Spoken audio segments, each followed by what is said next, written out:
Hello guys, मैं आपका भाई दोस्त educator of economics love Kaushik स्वागत करता हूं आपका सीए वाला में।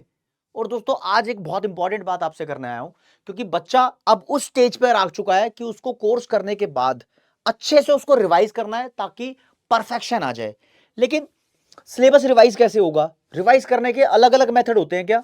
रिवाइज करने का सही पैटर्न क्या है, आपको वो बताऊंगा। क्योंकि इस बात में कोई दो राय नहीं है कि इकोनॉमिक्स नाम का सब्जेक्ट जो आपका पेपर नंबर 4 है सीए फाउंडेशन में, ये आपके जो डिफिकल्ट लगने वाले सब्जेक्ट्स हैं उनकी कहीं ना कहीं भरपाई करता है।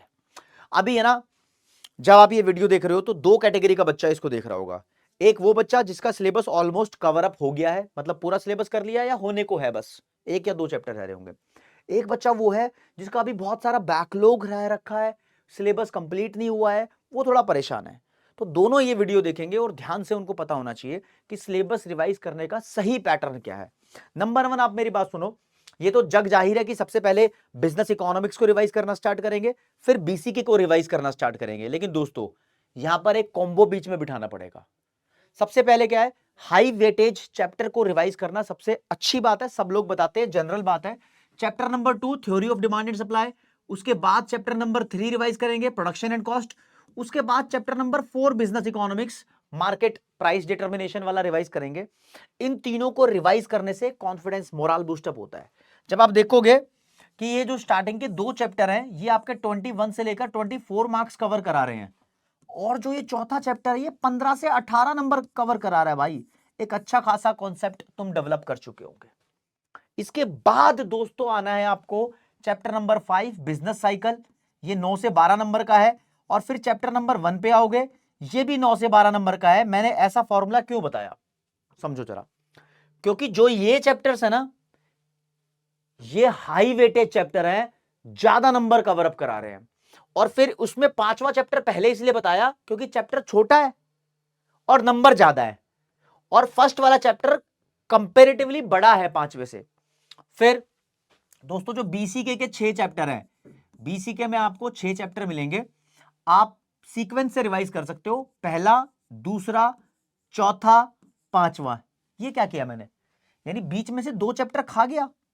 देखो यहां से तीसरा चैप्टर सीक्वेंस से गायब किया है और छठा गायब किया है। यहां पर ना, आप अगर सीक्वेंस में चलोगे तो आप थर्ड और सिक्स्थ चैप्टर को रिवाइज जब करोगे ना, बहुत बड़ी दिक्कत में फंस सकते हो। दिक्कत कैसे फंसेगी भाई?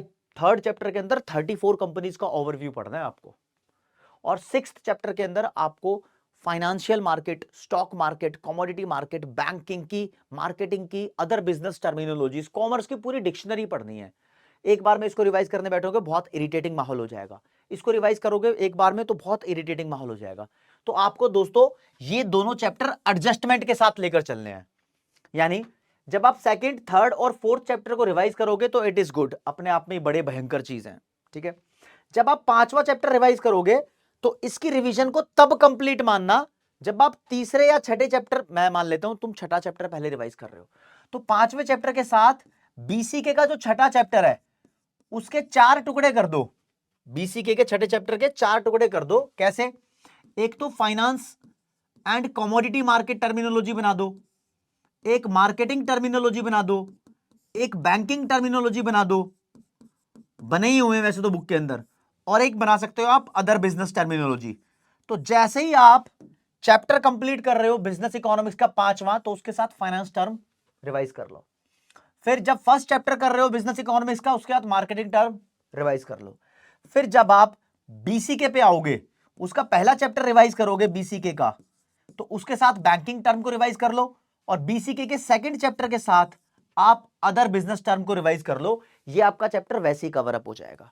फिर दोस्तों आपके पास चैप्टर नंबर 3 में 34 कंपनीज करनी है बीसीके में, बिजनेस ऑर्गेनाइजेशन में। इसमें अपडेटेड रहने की जरूरत होती है आपको।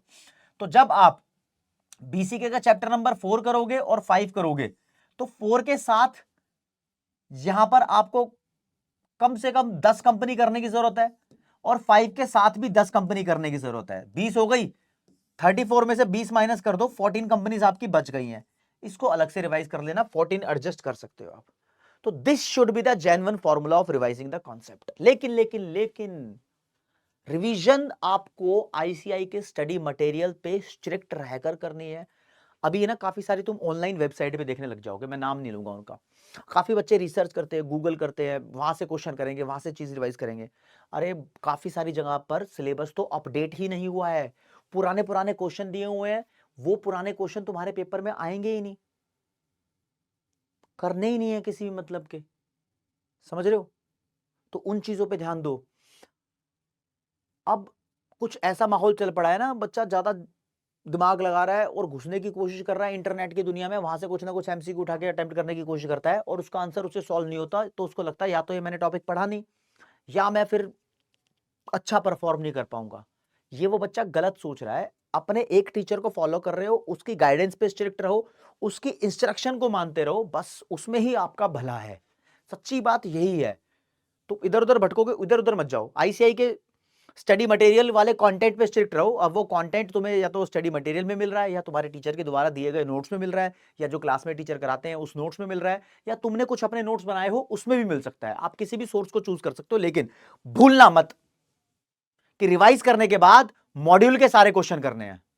आईसीआई का जो मॉड्यूल है उसके सारे क्वेश्चन करने हैं, सारे एमसीक्यू, प्लस आपको वहां पर एडिशनल क्वेश्चन भी दिए हुए हैं। बच्चा एडिशनल क्वेश्चन नहीं छोड़ के जाएगा, पीवाईक्यू करेगा, एमटीपी करेगा, तब माना जाएगा कि हाँ भाई उसकी रिवीजन पूरी हो गई है।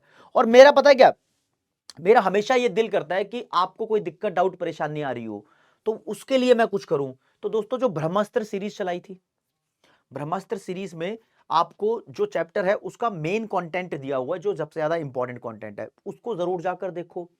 जो लास्ट अटेम्प्ट की मैराथन है, पूरे आधे भारत, आधे से ज्यादा सीए फाउंडेशन के बच्चों ने पूरे भारत के अंदर देखी है वो, तो इतना विश्वास बच्चों ने जताया है, तो उसको जाकर देखो। उसमें जो इंपॉर्टेंट क्वेश्चन कराए हैं वो भी जाकर देखो। अगर तुम इतना कर लेते हो तो उसके बाद पहले ये स्टेप आपको करने हैं, फिर आपको आगे बढ़ना है। कोई भी दिक्कत, डाउट, परेशानी है, प्लीज बता दो कमेंट सेक्शन में, हमेशा की तरह तुम्हारे लिए ऑलवेज अवेलेबल।